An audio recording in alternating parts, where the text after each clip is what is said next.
Okay, I got OBS here, and a lot of people don't know how to use it, so I'm going to teach you how to use it. So when you open OBS, it will look like this, and you've got a bunch of stuff here. You've got the preview window for a bunch of like whatever shows up on screen. You've got scenes down here, which is like a folder. It can be a collection of sources. And you've got the audio mixer, and then you've got controls like start streaming. So it won't look like this. This button won't be here because I have a small like custom version of OBS, but everything in here should still work just fine. Okay, so basically what I'm going to be doing like right now is just evaluating like what a lot of my settings and stuff can be in order to have a smoother experience with OBS, like while recording or streaming or whatever. And that can be determined by like the specs of your computer and stuff like that. So you can download this application right here. It's called Specky. The link will be in the description to the download, and it basically tells you like all the specs and stuff in your computer.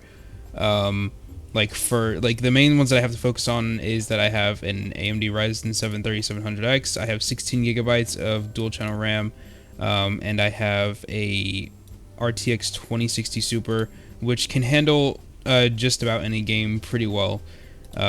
So it's safe to say that I have a pretty high-end computer, so my settings can handle that, and that's what I'll be putting into OBS. To get this started, we're going to be going to the settings tab over here. Anything in general we don't have to touch. Anything in stream we don't have to touch just yet. We can work on that later. We're going to be starting in output. In the output tab, we're going to want to go to advanced or output mode up here at the top, and then switch it to advanced. We can worry about streaming later. We're just going to be focusing on recording for now. We don't have to touch type standard. You can just figure out where you want to save your recordings and stuff like that. I have a folder for it, and then we can do generate file without namespace. It really doesn't matter. Most of the time for actually almost every time you record something, you want it to be in .mp4. It offers really good quality. And then I record with multiple audio tracks, which I'll be explaining in this video. I'm just gonna do 3 for this video, and I'll explain what multiple audio tracks are like once we get there. Encoder is going to be what graphics like device your computer is going to use to like process the video. So if you have a computer that has an NVIDIA card, like mine, remember, has the NVIDIA RTX 2060 Super, you're going to want to use the NVIDIA NVENC H.264, and it'll bring up a bunch of options and stuff like that. I don't know which one the AMD computers use, but it should be like there's most of the time it'll show up with X264, and then it will be a different one. You probably want to use the one that's not X264 unless you have to. Next, once we set the NVIDIA NVENC H.264, it's going to bring up this small window down here, and rate control is going to be basically like how the bit rate is processed in the video, and it basically goes hand in hand with like this setting down here, which is the bitrate setting. And CBR means constant bitrate, so that means no matter what point you're recording, it is always going to be at, for example, it's always going to be at 25,000 kilobits per second. But if we switch it to like VBR, for example, we have 2 numbers, which is basically going to be like the in-between for what the bitrate is going to be throughout the recording. Like the base bitrate that we're going for in this setting is 2500, but the max bitrate that it can reach is 5000. And then obviously we have lossless quality, which will just capture everything at like literally perfect quality no matter what. I like to use constant bitrate and then set a bitrate. Since my computer's pretty good, I could record like a bitrate of like 50,000 if I wanted to, but it's really unnecessary to do something like this, and your storage will literally be crying for help if you set it that high if you don't have the storage for it. Most of the time for my bitrate, I like to set it to somewhere around like 12,000. That's pretty good for my computer. So if you have a computer like mine, you could do something like that, or you could go for like 20,000. Yeah, 20,000 is also pretty good, so I think we'll be doing that. And then also any of these other settings we don't really have to worry about, so we can just hit apply. Then we could go to audio, because if you see in the audio, I'm just going to move this over here for a second. If you see the audio mixer down here in regular OBS, you see there's absolutely nothing here. We're going to fix that by adding a bunch of audio devices into this area. So desktop audio, and you're probably going to get quite a few options. You're not going to get as many as I have unless you have Voicemeeter set up, and I have a video on that if you're curious about what that is. So let me open control panel real quick. So once you open control panel, it's going to look like this. You're going to want to go to hardware and sound, and then you go to sound, and you'll get a window that looks like this. And it's basically going to show every audio device that you have on your computer, or that your computer is using. So my default audio device where all my desktop audio goes under the playback tab is VB audio virtual cable. So I can go into OBS again, desktop audio, we can just click this and do wherever that one is. It's named headphones in here. See, it's named headphones in control panel. And then, so yeah, it's named headphones, VB audio virtual cable, so we can just select that. Now, the way that I have it set for Discord is that I have the, you know, since I have Voicemeeter here and everything like that, I have my browser audio separate, my music audio is separate, and my communications, which could be either like Mumble or Discord or TeamSpeak or Skype or whatever you use, as long as you set it, to be under VIO 3 here. So if I go to playback, so the audio device that my Discord audio goes to, since it is separate, is going to be Voicemeeter VIO 3 right here. So I can go into desktop audio 2 and select Voicemeeter VIO 3 input and whatever. If you have like your Discord audio going to a separate place or like a separate audio device, then you can select that. But if you don't, then like it's always going to show up on the desktop audio, so you don't have to worry about it.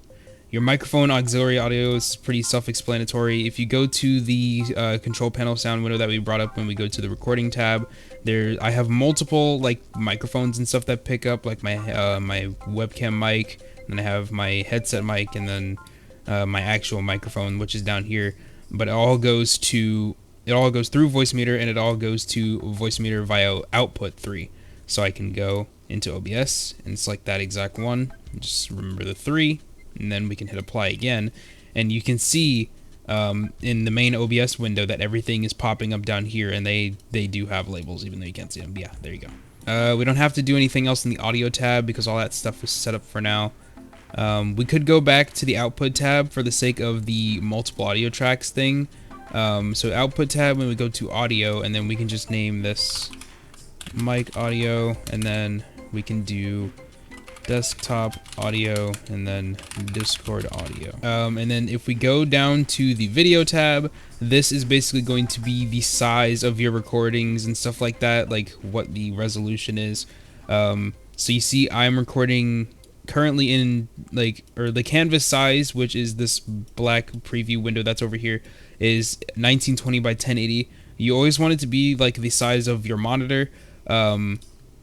Whenever you just have something recording like this, and if you don't know what the size of your monitor is, remember the Specky application I told you about earlier, then it'll show you what the size of your monitors are. You see here I have two 1080p monitors.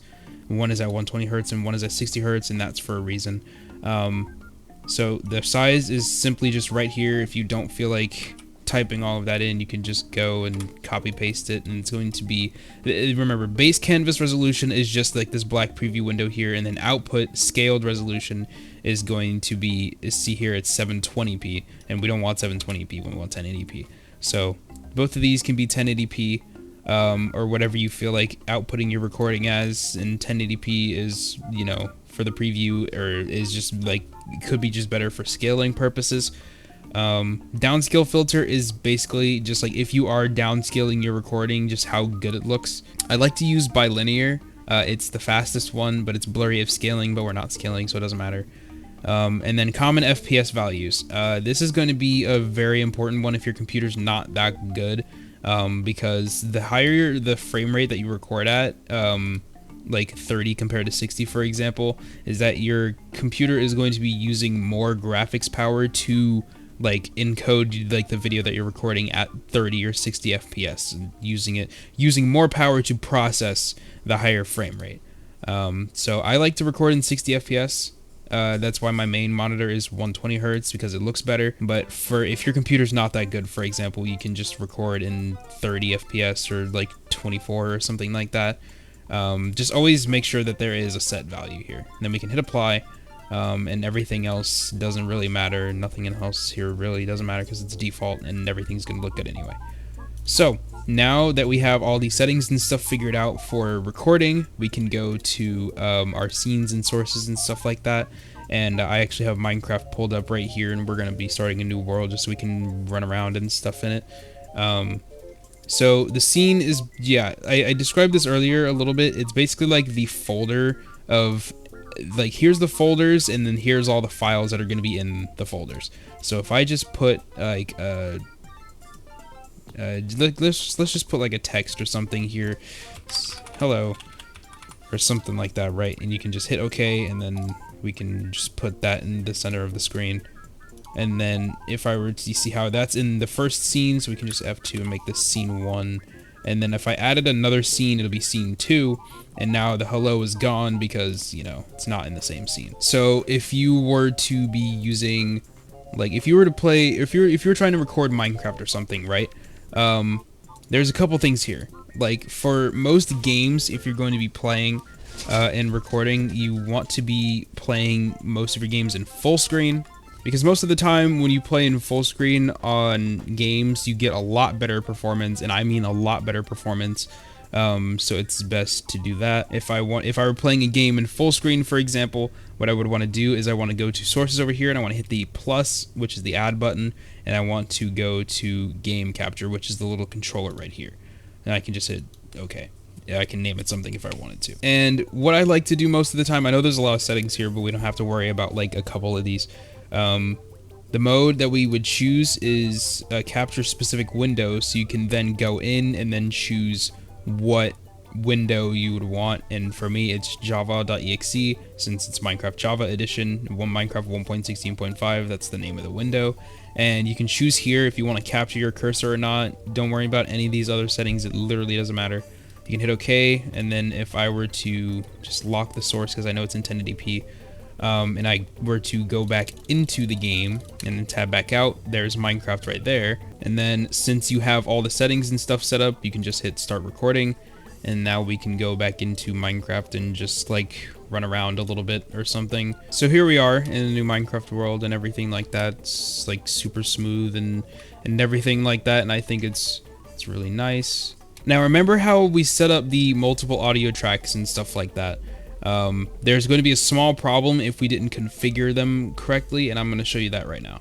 Now the problem here is that the audio tracks are indeed separate, and that's not necessarily the problem. The problem is that once we set up like where, like, you know, we're supposed to have 3 different audio tracks here. If I were to go to and select a desktop audio, for example, and then I were to hit this recording and just hit play, recording, and now we can go back into Minecraft and just like, yeah, as you can probably tell, that's most certainly not my desktop audio, and that is indeed my microphone audio.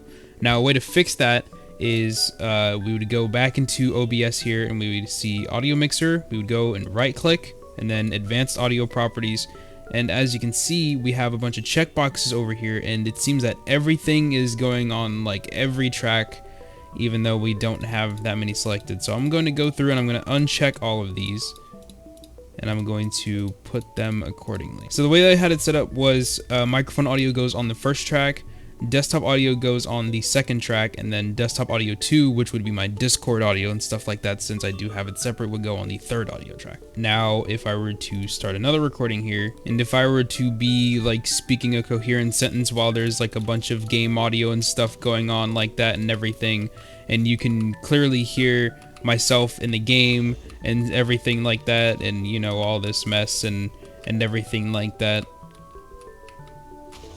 Good night. Now if we were to look at this recording again, and then we were to check the separate audio tracks, you see microphone audios here, speaking a coherent sentence while there's like a bunch of game audio and stuff going on like that. So you hear that the microphone audio is separate in this, but if we were to switch it to desktop audio, which is where our Minecraft gameplay audio is going, You won't hear me, but you will hear like the sounds of the game and me placing blocks and everything like that. That cow got folded. Okay, so that's basically like the recording aspect of the tutorial done. Now I guess I can move on to the streaming aspect of OBS and stuff like that, because you can stream whatever like directly from OBS, so I'm going to be showing how to do that now.